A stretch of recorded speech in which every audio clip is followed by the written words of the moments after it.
Konnichiwa Besti. Perkenalkan, saya Sonia, ibunya Kiana.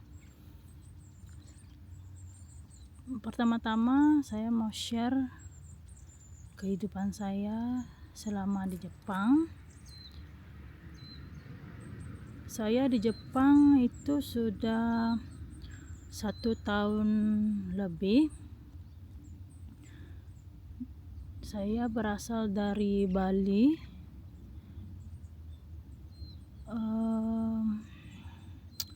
Saya kira hidup di negara orang itu gampang, walaupun ada mertua, saya masih punya mertua laki-laki, mertua perempuan, terus dan suami saya punya adik laki-laki.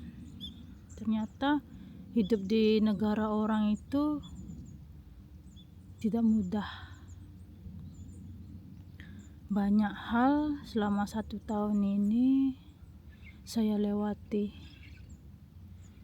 dari musim dingin itu yang paling struggling 1 tahun ini, karena di Indonesia musimnya itu musim panas, 1 tahun penuh musim panas. Terus harus adaptasi sama lingkungan, adaptasi sama orangnya. Saya sangat salut dengan orang Indonesia.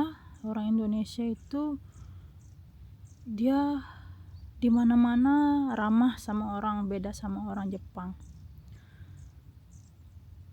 Tujuan saya ke Jepang itu ikut suami karena pas corona itu susah banget cari kerjaan di Indonesia.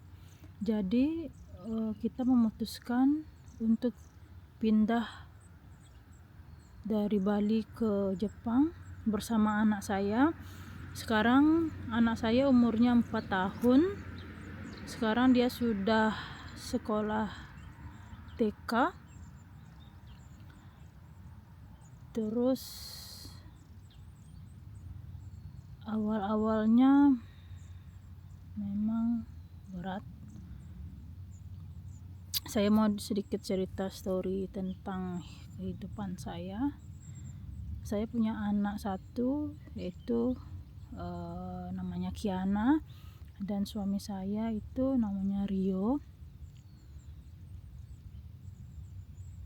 Untuk flashback kehidupan sebelumnya, itu anak saya Kiana pas lahir itu dia itu kurang beruntung, karena pas dia lahir dia sudah muntah darah, BAB-nya darah, jadi harus dilarikan ke NICU, diobservasi, dan ternyata ada luka lambung 3 cm, ada luka lambung, terus jadi harus operasi besar. Kalau saya mengingat semua itu, ya saya kembali sedih. Itu sangat berat buat saya di masa-masa itu. Tapi Tuhan berkehendak lain. Saya kira anak saya nggak selamat, tapi Tuhan menyelamatkannya. Dia harus operasi besar, terus sampai sekarang masih ada bekas di perutnya, itu masih ada bekas operasi. Tapi semenjak itu pelan-pelan dia membaik, dan sampai sekarang bersyukur tidak ada hal-hal yang besar lagi, sakit yang besar lagi. Syukur Kiana sudah sehat, dan yang paling bahagia tinggal di Jepang. Sangat bahagia, sangat senang tinggal di Jepang. Alasan saya bertahan Jepang itu untuk masa depannya Kiana, biar dia menjadi orang yang sukses kemudian hari, nggak sakit-sakitan lagi, supaya dia sehat selalu. Ya, kalau mengingat, kalau flashback, kalau mengingat ke masa-masa lalu, itu sedih banget rasanya. Tapi saya harus berjuang demi Kiana, masa depannya Kiana. Hidup di Jepang itu tidak mudah, apalagi saya biasanya tinggal sama orang tua, terus saya harus sekarang benar-benar mandiri, ngurus Kiana sendiri, semuanya sendiri. Jadi saya harus tetap semangat untuk masa depan Kiana lebih baik lagi. Dan untuk viewersnya Kiana, saya perlu support kalian supaya saya tetap semangat tinggal di Jepang dan bisa selalu membuat Kiana bahagia.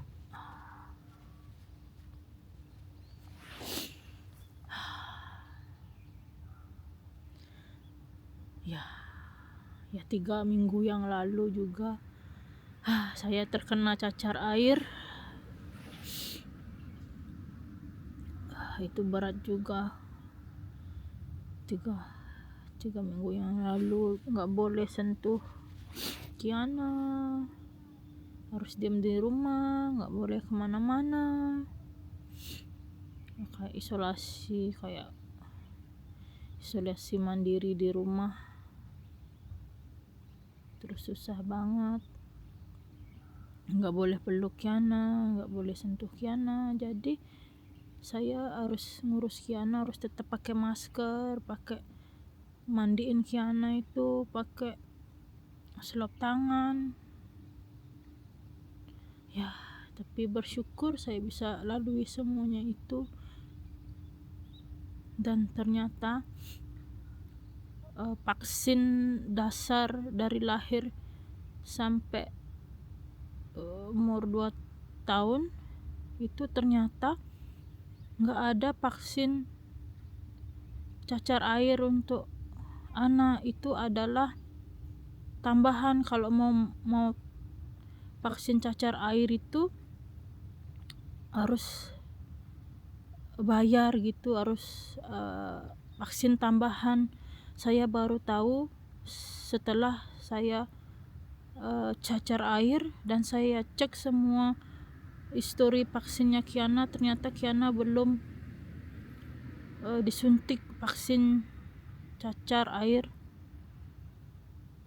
Jadi saya sedikit khawatir, mudah-mudahan Kiana nggak kena cacar air, mudah-mudahan dia sehat selalu. Dan saya sudah sempat telepon klinik, dia boleh vaksin cacar air di Jepang, tapi harus tunggu 3 minggu setelah saya sembuh baru bisa vaksin Kiana. Itu dosisnya 2 kali, dan itu harganya ya lumayan mahal di sini, tapi nggak apa-apa. Itu untuk kesehatan Kiana. Saya akan lakukan apapun untuk anak saya.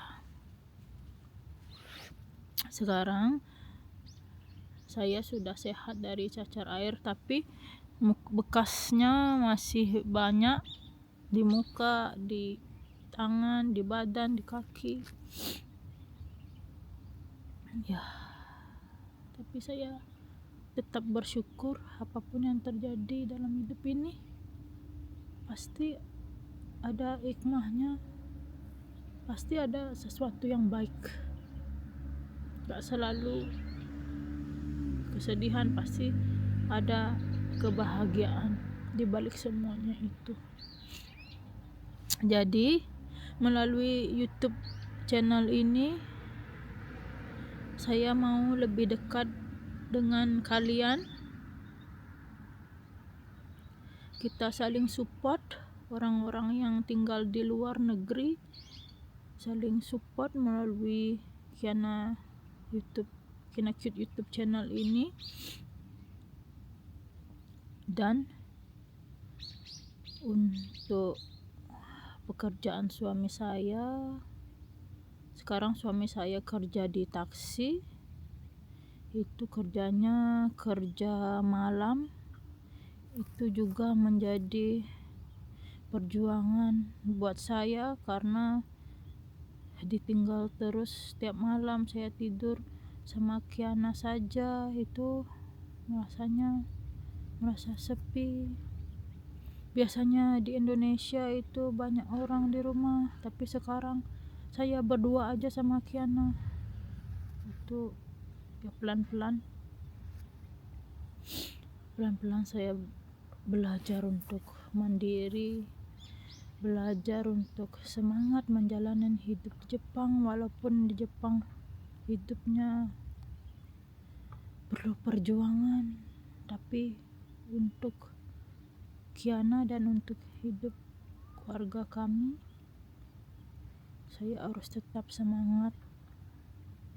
Jadi besti-besti, kita semangat bersama untuk menjalani hidup ini. Walaupun hidup ini berat, pasti nanti ada kebahagiaan.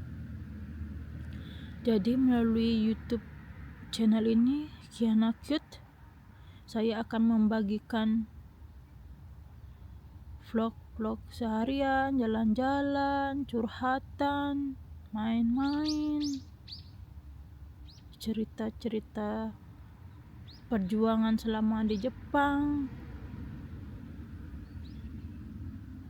Jadi terus ikutin channel ini ya besti, kita sama-sama berjuang untuk hidup ini. Terima kasih sudah mendengar curhatan saya, dan terima kasih, ini pertama kalinya saya buat video ini. Saya mau selalu dekat dengan kalian walaupun kalian jauh. Saya akan tetap memberikan semangat hidup buat kalian. Jadi tolong berikan komen yang positif, yang biar kita bisa semangat menjalani hidup, ngurus anak, ngurus rumah tangga, ngurus suami.